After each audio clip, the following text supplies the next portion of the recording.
Comment reconnaître un couple toxique? Bonjour à tous et bienvenue sur ma chaîne. Je suis ravie de vous retrouver, je me présente. Je suis Priscilla Canapel, votre coach sentimental et en développement personnel. Et aujourd'hui, vous vous posez la question si votre couple est toxique. Si déjà vous êtes devant cette vidéo, c'est qu'il y a un petit souci dans la relation. Vous n'êtes pas assez heureuse ou heureux et même pas du tout épanoui dans cette relation. Je vais vous donner les signes, vraiment, de manière à ce que vous compreniez si votre relation est toxique ou pas, pour que vous en preniez conscience et avoir les indices. Et croyez-moi, une relation n'est pas censée vous pousser vers le bas, mais vous devez vous élever ensemble et vous apporter quelque chose mutuellement. Aujourd'hui, pour reconnaître une relation toxique, il y a des signes très précis. Mais si vous voulez de mon aide, n'hésitez pas à remplir ce formulaire, parce que grâce à ce formulaire, on va pouvoir avoir un appel qui va changer radicalement votre vie. Pourquoi? Parce qu'aujourd'hui, vous allez avoir confiance en vous, vous allez savoir ce que vous attendez et ce que vous ne voulez plus d'une relation, savoir vous affirmer, savoir vraiment et prendre conscience que vous êtes un partenaire vraiment exceptionnel et que vous ne devez plus jamais douter de vous. Vous aurez la possibilité à partir de cet instant d'avoir une relation stable, positive et une personne qui va vous mériter. Parce que vous êtes une personne extraordinaire.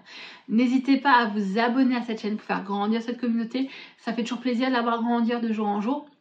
Et n'hésitez pas à laisser ce petit pouce bleu. Ça fait toujours plaisir de savoir que le thème de la vidéo vous a plu et vous a apporté de la valeur.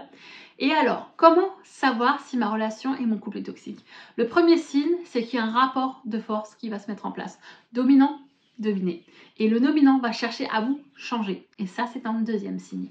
Il va chercher à vous changer, à vous dire tu dois devenir comme ça, tu dois faire ça. On peut faire des concessions dans un couple, on peut s'améliorer et devenir une meilleure version de soi-même. Mais si c'est renier qui vous êtes et vous sentir mal parce que vous avez l'impression de faire des choses qui vont vraiment à l'encontre de qui vous êtes, ça, c'est pas bon.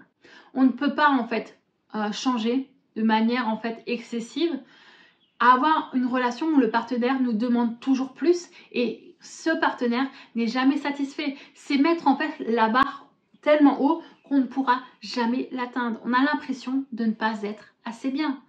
On a l'impression que quoi qu'on fasse, cet homme ou cette femme, on ne lui correspond pas. On a vraiment en fait pas l'impression de mériter cette personne. Et ça fait mal.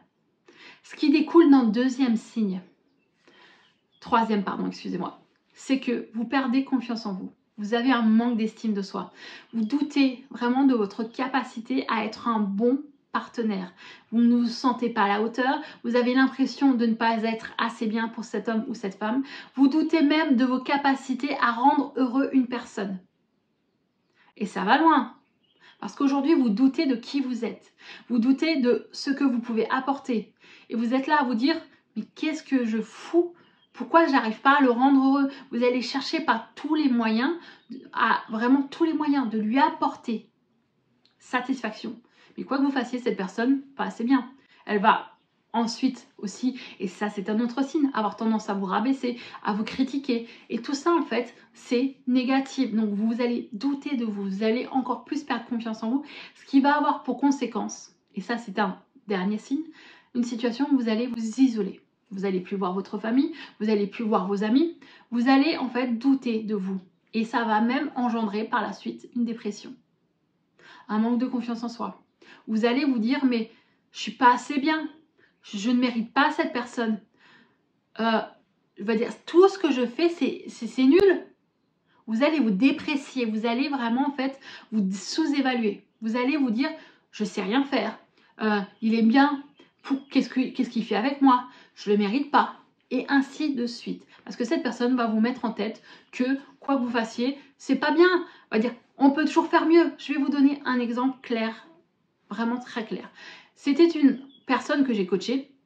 L'homme va toujours en fait lui dire, mais tu dois changer, tu dois faire comme ça, tu dois te comporter de la sorte. Et en fait, elle a essayé de faire tout ce qu'il voulait, de se comporter comme il l'attendait, de faire ce qu'il voulait, de travailler, on va dire, par rapport à ce que lui avait comme attente, quitte à mettre de côté ses rêves et ses ambitions, parce que de toute façon, quoi qu'elle fasse, elle n'y arrivera pas. Il était là à lui dire que ça sert à rien que tu commences quelque chose, t'es pas capable de le faire. Et oui, cette personne, une personne qui est dominante va parfois même rabaisser l'autre. Et à ce moment-là, qu'est-ce qui va se passer? On perd confiance en nous, on perd vraiment sa propre valeur et on est là à se dire qu'on est vraiment bon à rien. Aujourd'hui, je vais vous dire une chose. Cette personne, c'est parce que des fois on ne lui a pas mis de barrière, c'est des fois que c'est une personne toxique, parfois ça peut être un manipulateur, mais aujourd'hui, vous ne devez jamais, et ça c'est un conseil que je vais vous donner, vous dire que vous n'êtes pas à la hauteur. Vous ne devez jamais vous dire que vous n'êtes pas assez bien pour une personne. À aucun moment vous devez vous dire ça, parce que vous vous détruisez. Vous allez arriver à un point où vous allez tellement être mal que vous allez être triste. Vous allez être tout le temps en fait à la recherche de réponses, de vous dire oui mais si je faisais ça, à vous remettre constamment en question. Aujourd'hui, vous allez vraiment souffrir et vous êtes déjà triste. Vous êtes déjà en fait dans une sensation de frustration parce que vous n'arrivez pas à répondre aux attentes de votre partenaire et vous vous essoufflez. Vraiment. Et si vous voulez savoir ce qu'est une personne toxique, allez voir la vidéo. Suis-je un pervers narcissique ou pas? Prenez conscience que la personne qui n'est pas toxique, c'est pas vous. C'est cette personne. Et allez voir cette vidéo. Parce que grâce à cette vidéo, vous allez comprendre que vous êtes une belle personne. Seulement que vous doutez vraiment de vous. Et aujourd'hui, il faut prendre conscience que la vie, c'est pas faire ce qu'on attend de nous. C'est savoir s'affirmer et dire non, je suis une belle personne. Non, j'ai pas envie de faire ça. Non, tu me parles pas comme ça. Et ainsi de suite. Savoir s'affirmer, c'est le début pour pouvoir avoir des relations positives, saines et durables. Respecter les autres, mais se respecter surtout soi-même, c'est savoir dire non, les amis. J'espère que cette vidéo vous a apporté de la valeur.